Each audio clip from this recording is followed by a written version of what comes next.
سب سے پہلے ہمارے ناظرین کو آپ روزے کی اہمیت اور عظمت کے حوالے سے ارشاد فرما دیں کہ رمضان کی فضیلت، روزوں کی فضیلت کیا ہے؟ وہ مسلمان جو راستوں پر گلیاروں میں چلتے پھرتے پوڑیاں کھاتے ہوئے پھر رہے ہیں، تو جو اللہ کے فرض عین کا خیال نہیں کرتے ہیں، پھر ان کو رمضان شریف کی برکتیں کہاں مل سکتی ہیں؟ لیکن آپ نے دیکھنا ہوگا، یہ تجربے کی بات ہے کہ رمضان شریف میں عیدگاہ میں عید کا اہتمام وہی زیادہ کرتے ہیں جو رمضان بھر روزہ نہیں رکھتے ہیں۔ صحیح بات۔ جو مسلمان روزہ رکھتے ہیں ان کو کپڑوں کا اور بڑے اہتمام کا کوئی زیادہ خیال ہی نہیں ہوتا ہے۔ الحمد لولیہ والصلاة علی نبیہ وعلی آلہ واصحابہ المتعدبین بآدابہ اما بعد۔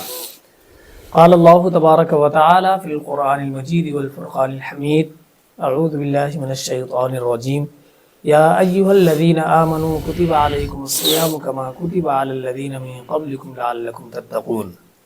محترم ناظرین، رمضان المبارک کا مقدس مہینہ ہمارے درمیان کچھ ہی دنوں کے بعد جلوہ گر ہونے والا ہے۔ روزہ ارکان اسلام جو 5 ہیں ان میں سے ایک اہم رکن ہے روزہ۔ اب روزے کی فضیلت کیا ہے، اس کی اہمیت کیا ہے، روزہ رکھنے میں کتنا ثواب ہے، روزہ توڑنے پر عذاب کیا ہے اللہ تعالیٰ کا، آئیے مفتی صاحب قبلہ سے ہم انہی چیزوں کے حوالے سے جاننے کی کوشش کرتے ہیں۔ حضرت، سب سے پہلے ہمارے ناظرین کو آپ روزے کی اہمیت اور عظمت کے حوالے سے ارشاد فرما دیں کہ رمضان کی فضیلت، روزوں کی فضیلت کیا ہے؟ نحمدہ ونصلی ونسلم علی رسولہ الکریم، وبعد، اعوذ باللہ من الشیطان الرجیم، بسم اللہ الرحمن الرحیم۔ ناظرین، ابھی ہمارے سامنے رمضان المبارک کا مقدس مہینہ جلوہ فغن ہونے والا ہے۔ یہ مہینہ نہایت مبارک، نہایت مقدس اور بابرکت مہینہ ہے۔ یہ مہینہ جب ہمارے درمیان تشریف لاتا ہے تو بڑی فضیلتیں اور برکتیں لے کر کے آتا ہے۔ بے شک۔ یہاں تک کہ آقا علیہ السلام نے حدیث پاک میں ارشاد فرمایا، اولہ رحمت اوسطہ مغفرت وآخرہ نجات من النار۔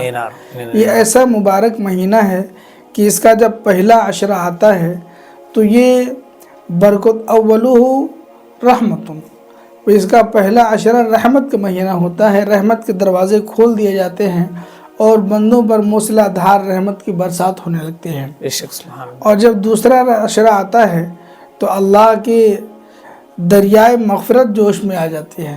بڑے سے بڑے گناہ گاروں کے اس عشرے میں مغفرت ہو جاتی ہے، ان کے گناہوں کو معاف کر دیا جاتا ہے۔ اور تیسرا عشرہ جب آتا ہے تو یہ عشرہ آپ کے اپنے ساتھ یہ سعادت اور برکتیں لے کر کے آتا ہے کہ جن لوگوں پر جہنم کا فیصلہ ہو چکا ہوتا ہے یا جہنم میں جا چکے ہوتے ہیں، ان کو اللہ تعالیٰ جہنم سے آزاد فرما دیتا ہے۔ یہ اتنا بابرکت مہینہ ہے۔ اور اس مہینے کی خصوصیت یہ ہے، یہ حدیث شریف میں آیا ہے کہ اس مبارک مہینے میں شیطان کو زنجیر سے جکڑ دیا جاتا ہے۔ عام 11 مہینوں میں وہ چلتا رہتا ہے، لوگوں کو وسوسے ڈالتا رہتا ہے، لیکن اس مہینے کی شان یہ ہے کہ اللہ رب العزت شیطان کو زنجیر میں جکڑ دیتا ہے، قصد میں باندھ دیتا ہے۔ یہی وجہ ہے کہ آپ دیکھیں گے اس مہینے میں جو مساجد کی شان ہوتی ہے وہ کسی اور مہینے میں نظر نہیں آتی ہے۔ کچھ نہ کچھ اس مہینے میں نمازی بڑھ جاتے ہیں، عبادت گزار بڑھ جاتے ہیں، قرآن کریم کی تلاوت کرنے والے بڑھ جاتے ہیں۔ اور اس مہینے کی ایک فضیلت اور برکت یہ ہے کہ اس مہینے میں اگر کوئی ایک نیکی کرتا ہے تو اللہ رب العزت کو 70 نیکیوں کا ثواب عطا فرماتا ہے۔ تو اس طرح کی بے شمار خوبیاں اور محاسن، فضائل و برکات ہیں جو اس مہینے میں ہی بندے کو حاصل ہوتے ہیں، لیکن ہر بندے کو نہیں، اس بندے کو اس کی برکتیں، فضیلتیں ملتی ہیں جو اس کے تقاضوں کو پورا کرتا ہے، بے شک، تو اس کے لوازمات کو ادا کرتا ہے۔ روزہ رکھنا ایک مسلمان پر فرض ہے۔ وہ مسلمان جو راستوں پر گلیاروں میں چلتے پھرتے پوڑیاں کھاتے ہوئے پھر رہے ہیں، تو جو اللہ کے فرض عین کا خیال نہیں کرتے ہیں، پھر ان کو رمضان شریف کی برکتیں کہاں مل سکتی ہیں؟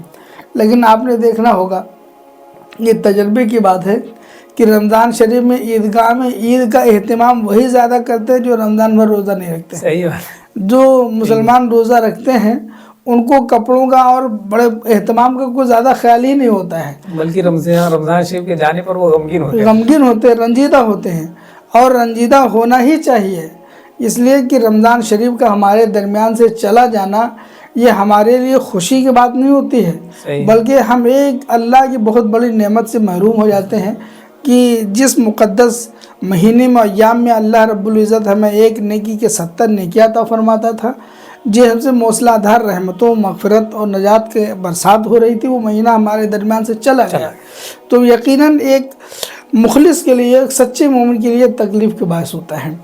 یہی وجہ ہے سرکار دو عالم صلی اللہ تعالی وسلم نے ایک حدیث پاک میں ارشاد فرمایا کہ جب رمضان المبارک کا مہینہ گزر جاتا ہے، آخری اختتام کو پہنچتا ہے، تو امت محمدیہ پر زمین و آسمان روتے ہیں، اس کی تکلیف پر، اس مصیبت کا زمین و آسمان روتے ہیں کہ آج ان کے درمیان سے رمضان المبارک کا مہینہ چلا گیا۔ تو یقیناً یہ ایک مومن کے لیے، ایک سچے مخلص کے لیے تکلیف کا باعث ہوتی ہے، خوشی کا باعث نہیں ہوتی ہے۔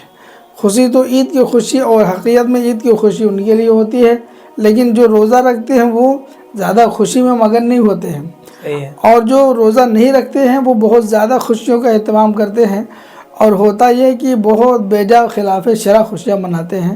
تو اللہ رب العزت ہم اور آپ کو رمضان المبارک کو صحیح طور پر برتنے کی توفیق عطا فرمائے، اس کے تقاضوں کو پورا کرنے کی توفیق عطا فرمائے، اور اس کی سعادتوں و برکتوں سے مالا مال ہونے کی توفیق عطا فرمائے۔ حضرت عمر رضی اللہ تعالیٰ عنہ کے حوالے سے حضرت کا بھی ایک واقعہ مجھے یاد ہے، اور وہ یہ کہ عید کے دن جو ہے آپ زارو قطار روتے تھے، جی، تو لوگ سوال کرتے کہ آج تو عید کا دن ہے، آج تو خوشیوں کا دن ہے، جی، اور آپ جو ہے بچوں کی طرح بلک بلک کر کے رو رہے ہیں۔ بے شک، تو آپ فرماتے اب خشیت ربانی کا جذبہ کیسا تھا حضرت، اور آپ فرماتے کہ خوشی تو وہ منائے جس کو اس بات کا یقین ہے کہ اس کے روزے اللہ کی بارگاہ میں مقبول ہو گئے۔ بے شک، بے شک، میں کیسے خوشی مناؤں جبکہ مجھے اس بات کا علم نہیں کہ میرے روزے اللہ کی بارگاہ میں مقبول ہوئے کہ نہیں۔ بے شک، یقیناً اہل اللہ کی شان یہی ہوتی ہے، اور جن کی نظر اللہ کی رضا و خوشنودی پر ہوتی ہے، خوف خدا ان کے دل میں کار فرما ہوتا ہے، ان کی شان یہی ہوا کرتی ہے۔ اور جو اللہ اور رسول سے غافل ہوتے ہیں، نہ ان کو اللہ کو خوش کرنے کا شوق و جذبہ ہوتا ہے، نہ رسول اللہ کی اطاعت و فرمانبرداری کی انہیں فکر ہوتی ہے، ان کی حالات کیا ہوتے ہیں وہ آپ کے سامنے ہیں۔ جبکہ حضرت وہ تو اتنی پاک ہستیاں اور اتنے نیک لوگ، بلکہ حضرت یحییٰ علیہ السلام کے حوالے سے میں نے ایک جگہ پڑھا کہ بچپن کے زمانے میں 6-7 سال کی عمر تھی جب، تو آپ جو ہے گھر سے نکل جاتے غاروں میں، اور کئی دن تک کھائے پیے بغیر روتے رہتے۔ بے شک، بہت گریا بچپنے کا زمانہ، جبکہ وہ اللہ کے برگزیدہ پیغمبر ہیں، وہاں تو گناہوں کا کوئی تصور نہیں ہے، جی، لیکن اللہ کا خوف ان کے اوپر اتنا غالب تھا کہ وہ شب و روز خوف خدا میں روتے رہتے تھے۔ یہاں تک کہ روایتوں میں آیا کہ حضرت زکریا علیہ السلام نے اپنے وعظ تقریر فرماتے تھے تو اپنے وعظ میں خوف خدا اور خشیت الہی کی آیات اور وہ چیزیں بہت کم بیان فرماتے تھے جس میں یحییٰ علیہ السلام تشریف فرما ہوتا ہے۔ خوف خدا کا مضمون بیان کرنا بند کر دیا تھا تاکہ ان پر زیادہ اثر نہ پڑے، ورنہ یہ ابھی رونا شروع کر دیں گے۔ تو یہ اہل اللہ کی باتیں ہیں۔